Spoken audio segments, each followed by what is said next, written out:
Hey everybody, welcome back to No More, No Less. My name is Michael Chikeen, and today I'm with Marcy Axelrod.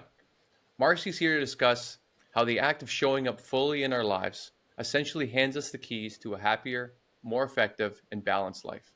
Marcy has been a keynote speaker for over 25 years. She's the award-winning author of On Your Game, and she's also a strategy and innovation consultant. Marcy challenges her clients and all of us to reflect on exactly how we show up in all aspects of our lives.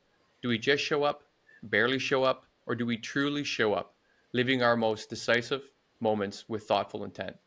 Showing up is the invisible system all around us, connecting us to society, situations, ourselves, and each other.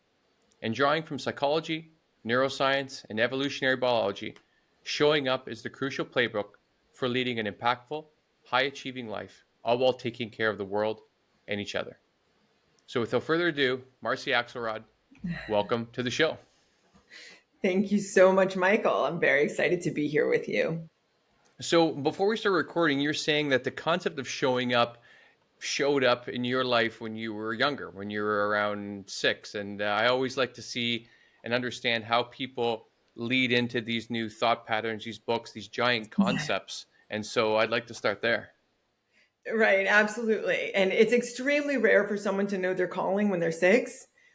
In fact, professors at Stanford found that only 20% of people understand any kind of passion that they have. 80% of Stanford students, when asked, "What's your passion?" they said, "Oh my goodness, that's so stressful. I don't have one." So for me, what happened, as you can imagine, is an adversity, right? Something that you have to tackle and something that ended up shaping my entire life, which is that I couldn't show up the way I wanted. I started to stutter. So we moved. That was the external triggering event. The genetic predisposition was already there in the genes. And with the stress of you're in a new home, you've lost your friend, you are in a new school, your parents are all of a sudden focused on their new jobs. And yeah, my throat just started to lock. So what it led to is my observing and becoming extremely frustrated because there were all these other kids not even caring how they showed up, not choosing how they showed up. But to me, they had a choice. Now, granted, they're 6, 7, 8 years old. Maybe they're not so with it. Right.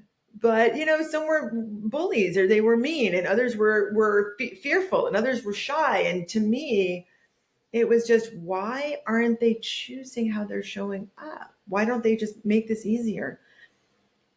As I got older, my parents then sent me to a rehabilitation hospital to learn how to speak. And I got another dose of how hard it was for people to show up. Because, there were elders there filled with wisdom.